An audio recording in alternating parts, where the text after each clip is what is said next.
مساء الفل عليكم في وقفة جديدة من كورة على النصر.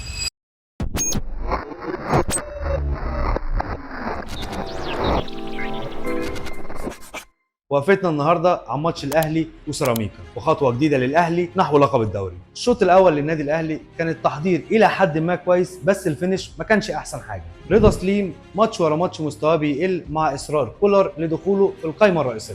استمرار تالق وسام ابو علي ويثبت انه المهاجم الجدير بالنادي الاهلي، سجل هدفين وصنع هدف وتسبب في ضربه جزاء، وللمره الثانيه على التوالي يحصل وسام ابو علي على رجل المباراه. عمر كمال يظل التبديل الانسب لكولر في كل مباراه. تالق عمر كمال في مركز الجناح، تالق عمر كمال في مركز نص الملعب، تألق عمر كمال في مركز الباك رايت. ويحتاج النادي الاهلي الى 9 نقاط في 6 مباريات للتتويج بلقب الدوري رقم 44. والمباريات المتبقيه للنادي الاهلي: بنك الاهلي، مقاولين، سموحه، زد، انبي، مودرن سبورت. وفي نهايه كلامنا احب اشكركم، يا رب تكون الوقفه عجبتكم. ما تنسوش تعملوا شير ولايك وسبسكرايب وتفعلوا زر الجرس، واستنونا في الوقفه الجايه في كوره على النصر.